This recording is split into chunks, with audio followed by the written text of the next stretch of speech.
بے وفائی کے کیا معنی ہیں کہ مالک کو کی ناراضگی کے راستوں سے حرام لذت کشید کرنا، یہی بندہ بے وفا ہے۔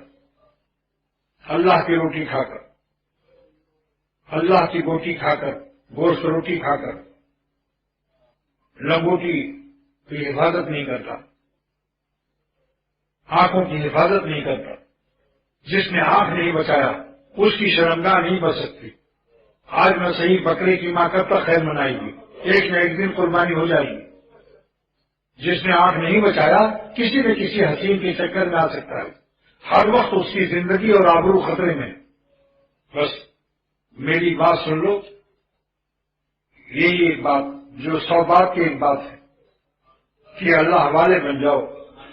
میں قسم کھا کر کہتا ہوں، واللہ کہتا ہوں کہ اللہ کے ملنے کے بعد، نور تقویٰ آنے کے بعد آپ کو اپنی حیات میں وہ نشہ محسوس ہوگا جو سارے عالم کے مجنوں اور سارے عالم کی لیلائیں کیا جانے۔ جا کے قبروں میں کھود کر دیکھو، قبر میں خاک جھانی، قبر میں خاک چھانی، مگر کیا ملی؟ نہ تو مجنوں ملا نہ تو لیلا ملی۔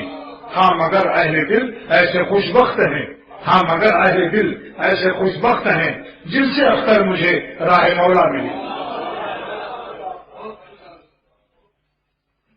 اللہ تعالیٰ نے فرمایا کہ اللہ اگر تھوڑا سا بھی خوش ہو جائے تو ساری دنیا کی نعمتوں سے افضل ہے۔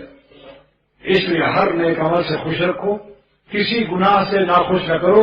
یہ مت پوچھو کہ چھوٹا گناہ ہے یا بڑا گناہ ہے، کیونکہ چھوٹا اور بڑا پوچھنے والا گویا چاہتا ہے کہ میں اللہ کو زیادہ ناراض نہ کروں، چھوٹے گناہ سے تھوڑا سا ناراض کر دوں تو کوئی حرج نہیں۔ جب ان کی تھوڑی سی خوشی سارے عالم کی خوشیوں سے افضل ہے تو تھوڑا سا ناراض ہونا بھی ساری دنیا کے غموں سے خطرناک ہے۔ مومن کی شان یہی ہے کہ اللہ کے غضب کو مت خریدو، خاص کر جن گناہوں پر لعنت آئی ہے، بد نظری پر لعنت کی بددعا ہے، اور بھی قوم لوط پر بھی لعنت کا حکم آیا ہے۔ لعن اللہ لعنت فرمائے جو حضرت لوط علیہ السلام کی قوم کا عمل کرتا ہے۔ تو نظر کی حفاظت کرو تو کسی لعنتی پھیل کی نوبت ہی نہیں آئے گی۔ نظر ایک ایسی پاکیزہ چیز ہے، نظر پاک ہوئی تو دل پاک رہے گا، اور دل میں مولا رہے گا تو کیسے جاؤ گے گٹر لائنوں میں؟